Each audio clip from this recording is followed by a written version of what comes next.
Human immunodeficiency virus or HIV is considered by some as a global pandemic. As of 2018, approximately 37.9 million people are infected with HIV and 77,000 died from AIDS globally.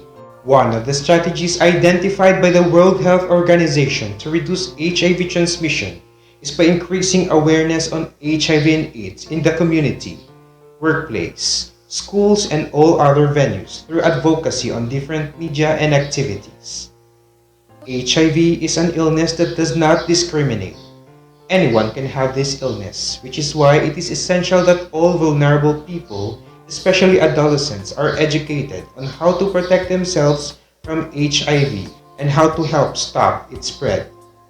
This video will introduce the basic of HIV and AIDS in terms of its strengths, characteristics, prevention, testing, and treatment. HIV ang naitala sa Santos City. Posibleng pumutok ang panibagong wave ng HIV infections. 179 sa kanila ang lalaki. Isa siya sa mga kabataang positibo. Age 15 to 25. Nang mamulat sa pakikipagtalik, HIV positive siya. HIV awareness that is timely and relevant to my country, which is the Philippines. According to the Joint United Nations Program on HIV and AIDS or UNAIDS in 2019, the Philippines has been ranked as the country with the fastest growing number of HIV cases in the world, alongside with Indonesia, Australia, Papua New Guinea, Mongolia, Sri Lanka, Pakistan, and Afghanistan. Obviously, there is an increasing problem of HIV in the Philippines for the past 10 years. From January 1984 to December 2020, there were already a total of 82,865 people newly diagnosed with HIV. For the daily cases of HIV, only one Filipino per day was diagnosed in 2008. It increased to 6 in 2011, 16 in 2014, 25 in 2016, and became 35 in 2019. According to the DOH, the increase is not only related to the HIV epidemic, but is also related to the efforts of the government to provide free access to HIV testing and counseling to the vulnerable population in the community. Moreover, the increase in the daily count is also linked to the growing number of Filipinos willing to be tested for HIV. However, in 2020, due to the emergence of the coronavirus 19 pandemic, access to HIV counseling and testing in the community health facilities has been difficult. Thus, the number of the newly diagnosed HIV decreased. Furthermore, from January to December 2020, there were 8,058 cases of confirmed HIV-positive individuals reported to the HIV and AIDS and ART Registry of the Philippines or HARP. It was found that 20% already had clinical manifestations of the advanced HIV infection at the time of testing.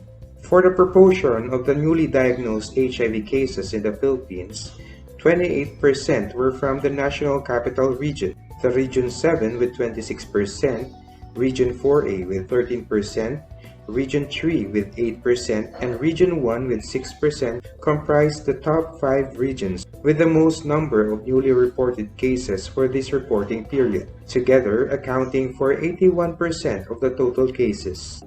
In the early years of the HIV pandemic, from 1984 to 1990, 62% of those diagnosed were female. However, since 1991, the proportion of the diagnosed males has been greater than that of females each year.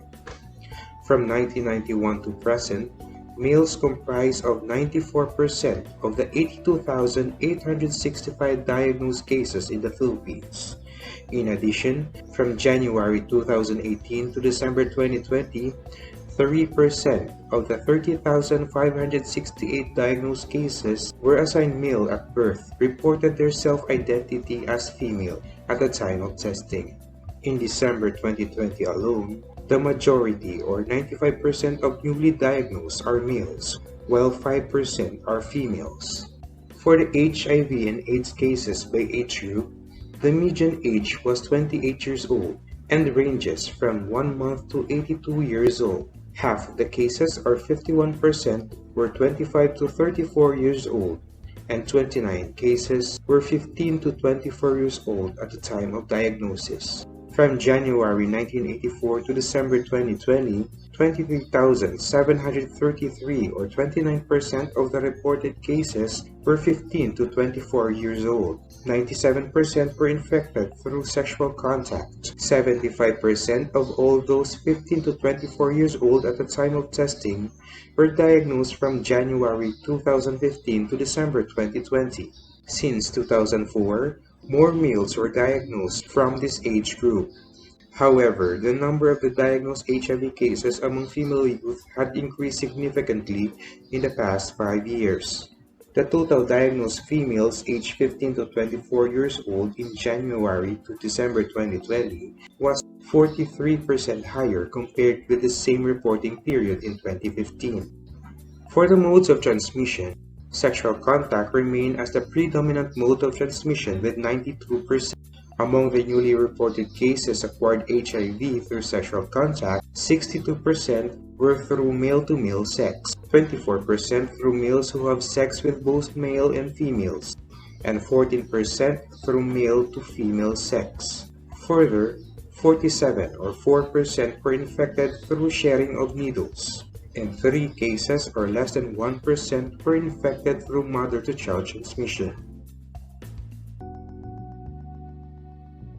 What is HIV? HIV stands for Human Immunodeficiency Virus. This virus can only infect human beings by creating a deficiency within the body's immune system. Moreover, this is a retrovirus, which means it can reproduce itself by taking over the machinery of the human cell. HIV is different from AIDS, which stands for Acquired Immune Deficiency Syndrome. Acquired because the immune system may be transmitted from one person to another.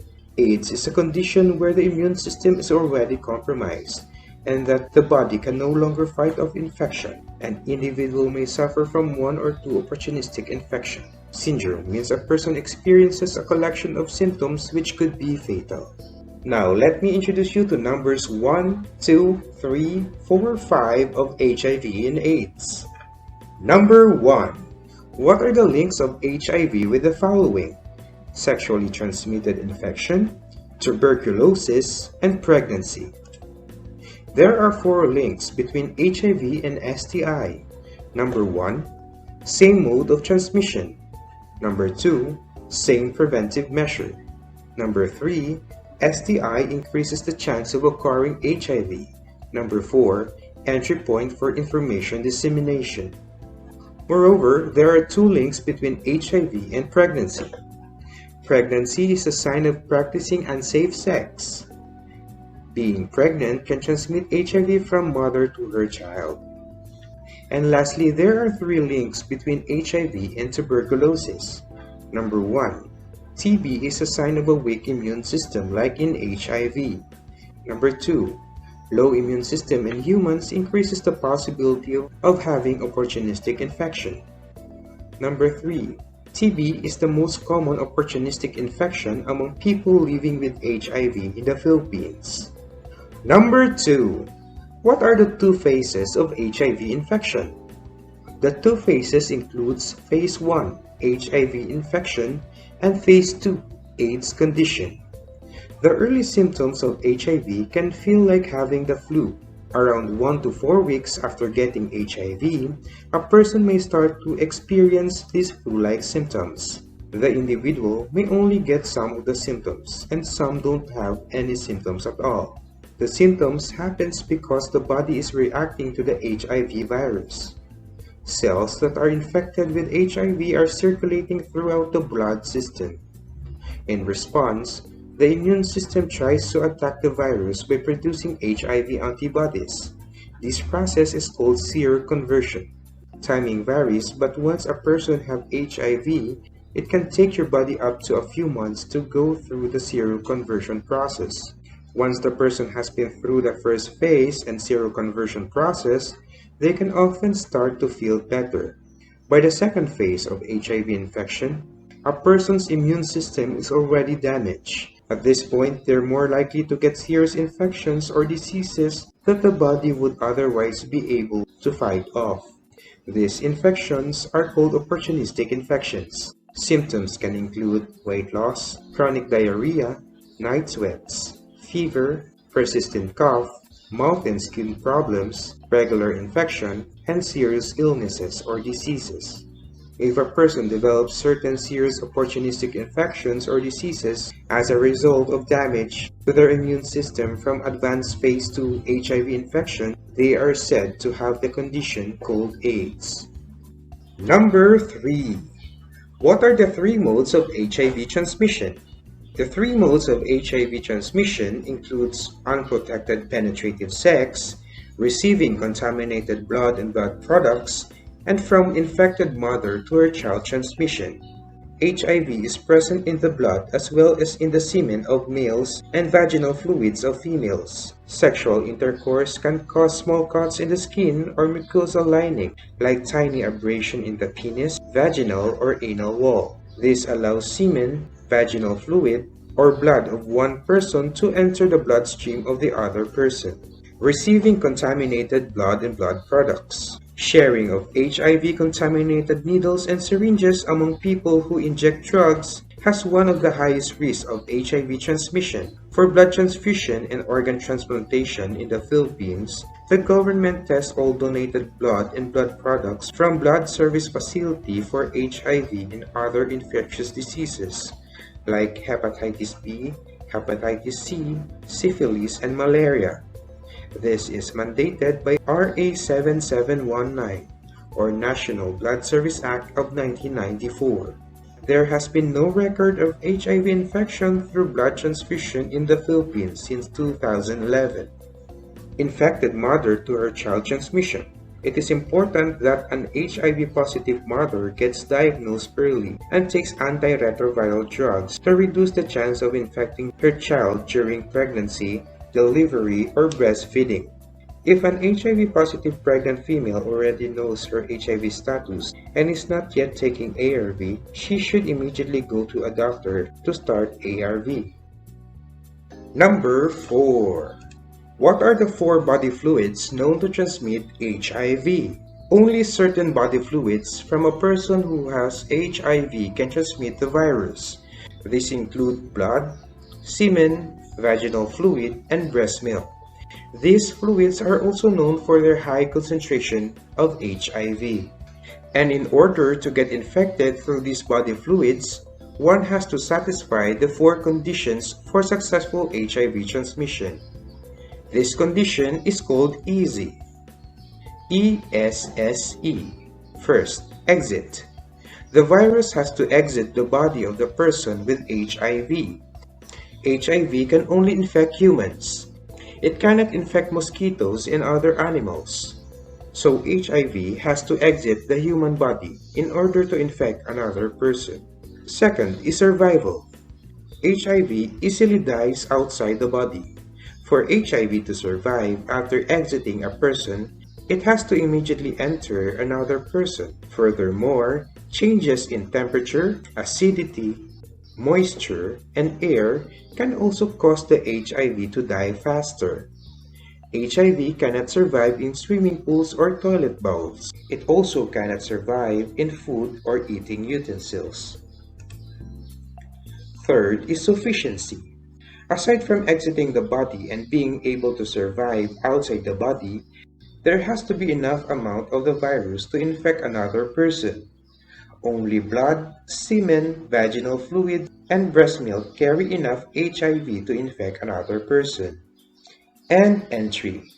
To infect another person, enough amount of HIV needs to enter the body of another person. This usually happens through unprotected penetrative sex, receiving contaminated blood through sharing contaminated syringes and needles, and infected mother-to-child transmission during pregnancy, delivery, and breastfeeding. Number 5. What are the 5 ways of HIV prevention? Please remember the ABCDE of HIV prevention. A. Abstinence. Abstain from sexual intercourse. Having sexual intercourse means facing a serious consequences of possible pregnancy, parenthood, or getting sick. When you decide not to have sexual intercourse before you are ready, you allow yourself to fully enjoy your youth. You do not have to worry about unplanned pregnancy, HIV, STI, or complicated emotional issues. Since you and your partner both have your future ahead of you, having sexual intercourse is a decision you should make carefully. B. Be mutually faithful. Be faithful to one partner who is also faithful to you. Having sexual intercourse with several people puts you at high risk of having HIV, so avoid having many sexual partners. C. Correct and consistent use of condoms is a reliable method to prevent the spread of HIV, as well as other sexually transmitted infections or STI. It is one of the most widely available and effective HIV prevention tools. Condoms also prevent unplanned pregnancy. However, abstinence remains more effective than the use of condoms in preventing pregnancy, HIV infection, and STI. D. Do not abuse drugs and alcohol. These substances may affect your thinking and decisions. Prohibited drugs and alcoholic drinks may make you do things you might regret later on. Moreover, injecting drugs using a needle used by an HIV-positive person presents a very high risk for HIV transmission. And E. Education and early detection. There is no better protection than proper knowledge. Get the facts on HIV and do not be embarrassed to share what you have learned. Get the facts on HIV and do not be embarrassed to share what you have learned with your friends. Sharing your knowledge may allow you to save a friend's life. Furthermore, early HIV detection and treatment is important. It reduces patient mortality and prevents future HIV transmission.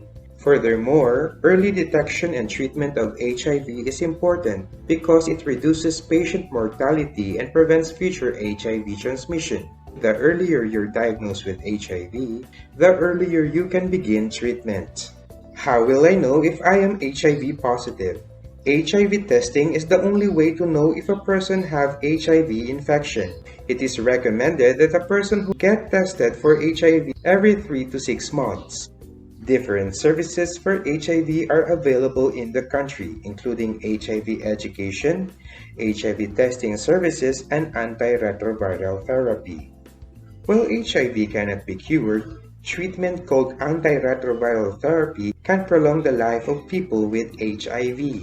The management of HIV and AIDS normally includes the use of multiple antiretroviral drugs in an attempt to control HIV infection.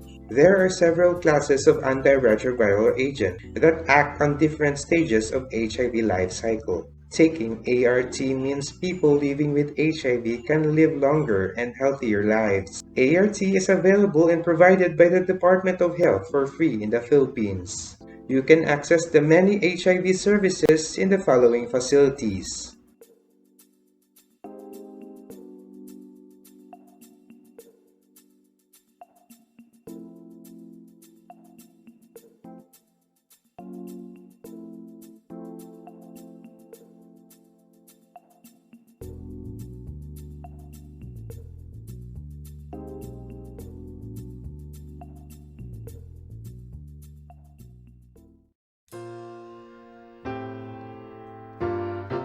Pursuant to Republic Act 8504, otherwise known as the Philippine AIDS Prevention and Control Act of 1998, the Department of Education implements the School-Based HIV and AIDS Program or HAEP nationwide.